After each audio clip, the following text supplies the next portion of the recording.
ታህሳስ 24 ቀን 1971 ዓ.ም ለመላው ዓለም የገና ዋዜማ የደስታና የብርሃን ቀን ነበር። ነገር ግን በፔሩ ሰማይ ላይ ለሚበረው ላንሳ በረራ 508 ሞትና ጨለማ ቀድመው መጥተዋል። 3000 ሜትር ከፍታ ላይ በመብረቅ የተመታው አውሮፕላን በሰማይ ላይ ለሁለት ሲሰነጠቅ 92 ተጓዦች ወደ ጥልቁ አማዞን ጫካ እንደ ደረቅ ቅጠል ረገፉ።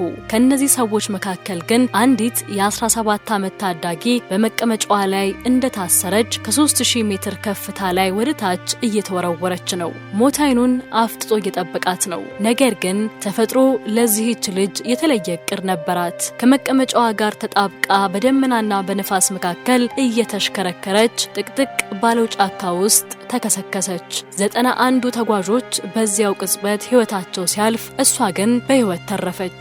ነገር ግን መትረፏ የስቃይዋ መጀመሪያ እንጂ መጨረሻው አልነበረም። ለ11 ቀናት ብቻዋን ያለ ምግብ በቆሰለ አካል በትሎች እየተበላችና ባደገኛ አውሬዎች ተከባ ያደረገችውን የሞት ሽረት ትግል ዛሬ በወግና እውነታ በዝርዝር እናያለን። ይህ ታሪክ ተስፋ ለቆረጡ ሁሉ ብርሃን፣ ለደከሙ ሁሉ ጥንካሬ የሚሰጥ ነው። እስከ መጨረሻው አብራችሁን ቆዩ።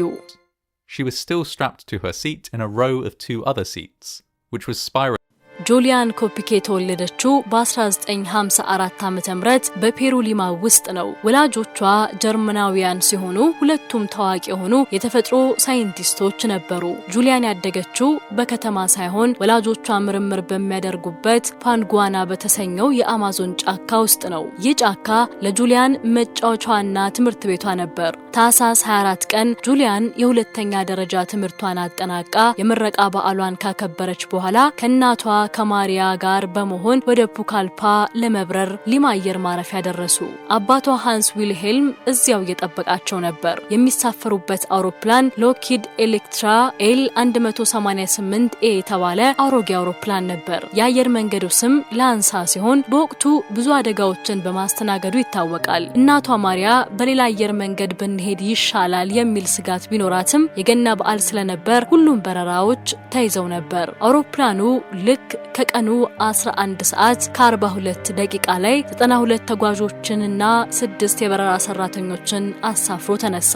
ለመጀመሪያዎቹ 20 ደቂቃዎች በረራው እጅግ ሰላማዊ ነበር። ጁሊያን በመስኮት በኩል የአማዞን ደኖችን አረንጓዴ ምንጣፍ እየተመለከተች በደስታ ተሞልታ ነበር።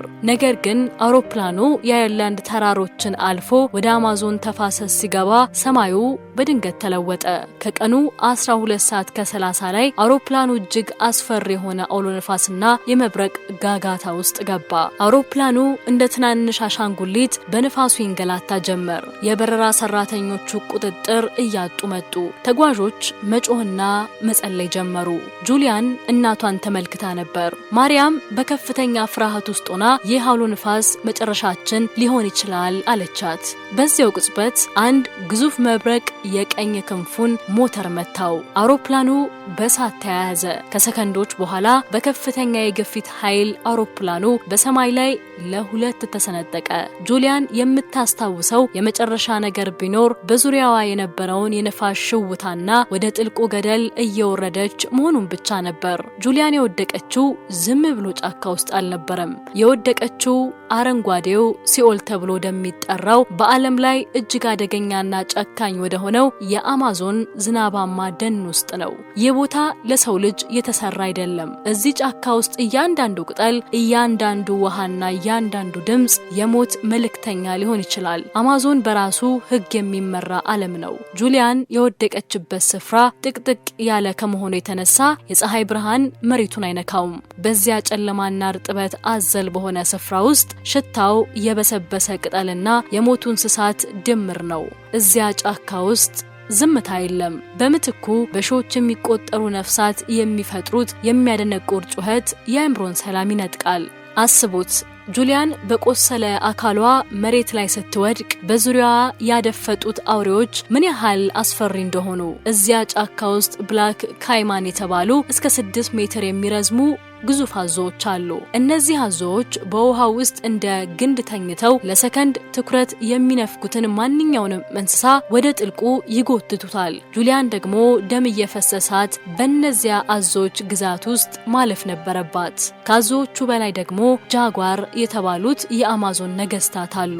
ድምፅ ሳያሰሙ የሚንቀሳቀሱ በጨለማ ውስጥ እንደ እሳት የሚበሩ አይኖች ያሏቸውና በአንድ ዝላይ የሰውን ልጅ አከርካሪ መስበር የሚችሉ አውሬዎች ናቸው። ጁሊያን ለ11 ቀናት ስትጓዝ እነዚያ አውሬዎች ከዛፍ ላይ ሆነው በአይነ ቁራኛ ሲመለከቷት እንደነበር ይታመናል። ነገር ግን የአማዞን ትልቅ ስጋት ግዙፎቹ አውሬዎች ብቻ አይደሉም። ትናንሾቹና የማይታዩ ነፍሳት ይበልጥ ጨካኞች ናቸው። ቡሌት አንት የተባሉ ጉንዳኖች ንክሻቸውን እንደ ጥይት የሚያም ለአንድ ሙሉ ቀን ሰውነትን ሽባ የሚያደርግ መርዝ አላቸው። ጁሊያን በዛፎች መካከል ስትሳብ እነዚህን ጉንዳኖችና መርዛማ የሆኑትን ፓይዘን ዳርት ፍሮግ እንቁራሪቶችን እያለፈች ነበር። እያንዳንዷ እርምጃዋ ከሞት ጋር የምታደርገው ቁማር ነበር። ይባስ ብሎ ደግሞ የአማዞን ወንዞች ፒራንሃ የተባሉ ስጋ በል አሳዎችና የኤሌክትሪክ ኃይል ያላቸው አሳዎች መኖሪያ ናቸው። ጁሊያን ረሃቡ ሲጠናባትና ጥማቷ ሲበረታ እጇን ወደ ውሃው መክተት እንኳ ትልቅ መስዋዕትነት የሚጠይቅ ነበር። በዚያ ላይ ደግሞ የጫካው ዝናብ ዝም ብሎ ውሃ ሳይሆን የሰውን ቆዳ የሚያለሰልስና ቁስልን የሚያመረቅዝ ከባድ ጅረት ነው። በዚህ አረንጓዴ ሲኦል ውስጥ ነው የ17 ዓመቷ ታዳጊ ያለ መሳሪያ ያለ ምግብና ያለ መጠለያ 3000 ሜትር ከሰማይ ተወርውራ መትረፍ የቻለችው። People were thrown from the sky. Most of the passengers died instantly. ጁሊያን ይህንን አስፈሪ ግዛት እንዴት አለፈችው? ለ11 ቀናት ከነዚህ አውሬዎችና ከጫካው ጭካኔ ጋር ያደረገችው ትግል እንዴት ተጀመረ? ወደ ታሪኩ እንመለስ። ጁሊያን ራሷን ስታውቅ ሰማዩ ላይ ነበረች።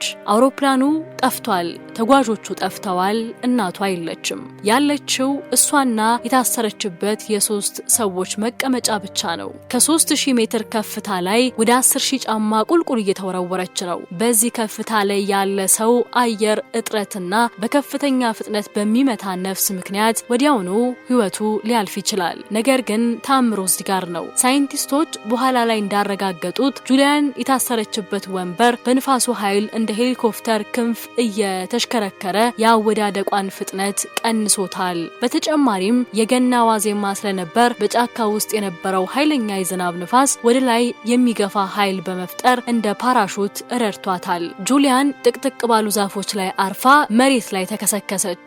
ዛፎቹ እንደ መረብ ሆነው ኃይሉን ስላዳከሙላት በአስደናቂ ሁኔታ በህይወት ተረፈች። ታህሳስ 25 ቀን የገና ቀን ጠዋት ላይ አይኗን ቀስ ብላ ገለጠች።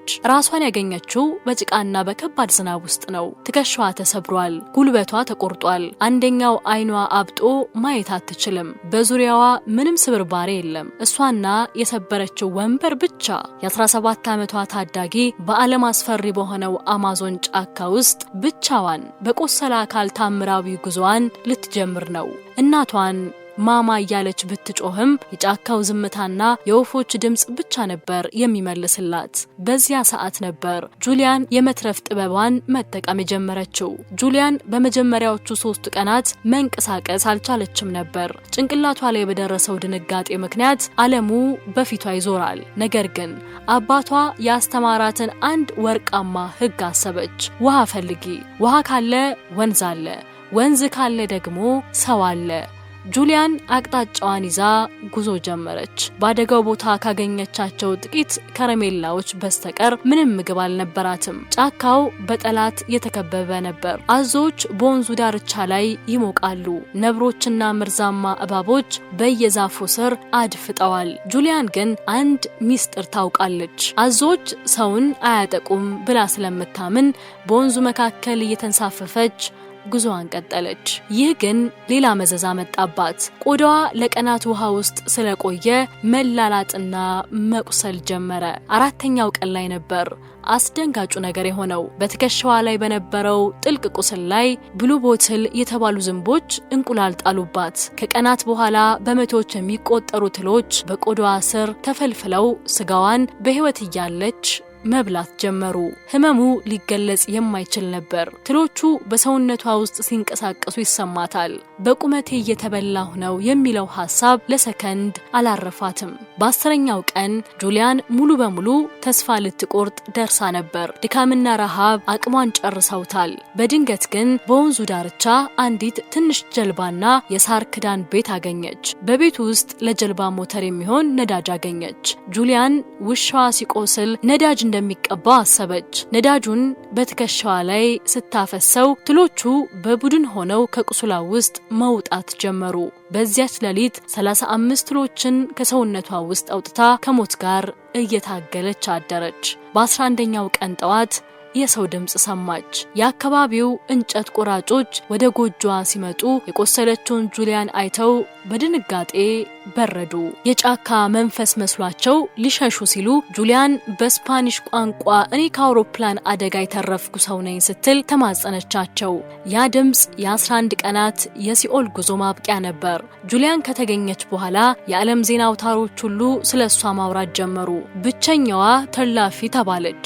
ነገር ግን ልቧ ተሰብሮ ነበር። እናቷ ማሪያ ባደጋው ወቅት ተርፋ እንደነበርና ለቀናት እርዳታ ስትጠባበቅ ቆይታ ሕይወቷ ማለፉ ሲረጋገጥ ጁሊያን ከባድ የጥፋተኝነት ስሜት ተሰማት። እኔ መትረፍ ነበረብኝ የሚል ጥያቄ ለዓመታት አሳዷታል። ምርመራው እንደሚያሳየው በአውሮፕላኑ ውስጥ ከነበሩ 92 ሰዎች መካከል 14 ያህሉ ከመሬት መከስከስ ተርፈው ነበር። ነገር ግን ለቀናት እርዳታ ባለማግኘታቸው በረሃብና በቆሰለ አካል ሕይወታቸው አልፏል። ጁሊያን ብቻ ነበረች በጥንካሬዋና በእውቀቷ የሞትን አፍ ቀዳ ያወጣችው። ካደጋው በኋላ ጁሊያን ወደ ጀርመን በመሄድ ትምህርቷን ቀጠለች። የሚገርመው ነገር ሕይወቷን ሊቀማት የነበረውን ያንን አስፈሪ ጫካ አልጠላችውም። ይልቁንም ወላጆቿ የጀመሩትን መንገድ በመከተል የባዮሎጂ የዶክትሬት ዲግሪን አገኘች። ዛሬ ዶክተር ጁሊያን ኮፕኬ ትባላለች። አሁንም ድረስ ወደ ፔሩ አማዞን ደኖች እየተመላለሰች ምርምር ታደርጋለች። የጁሊያን ታሪክ የሚነግረን አንድ ትልቅ ሀቅ አለ። በሕይወት መንገድ ላይ አውሮፕላናችሁ ቢሰበርና ብቻችሁን ብትቀሩ እንኳን ተስፋ ካልቆረጣችሁና በእውቀት ከተመራችሁ መውጫ መንገድ አይጠፋም። የዛሬን አበቃን። እናንተስ በዚህ ታሪክ ውስጥ ምን ተሰማችሁ? ሐሳባችሁን በኮሜንት አጋሩን። ሰብስክራይብ ማድረጋችሁን እንዳትረሱ። ቸር ሰንብቱ።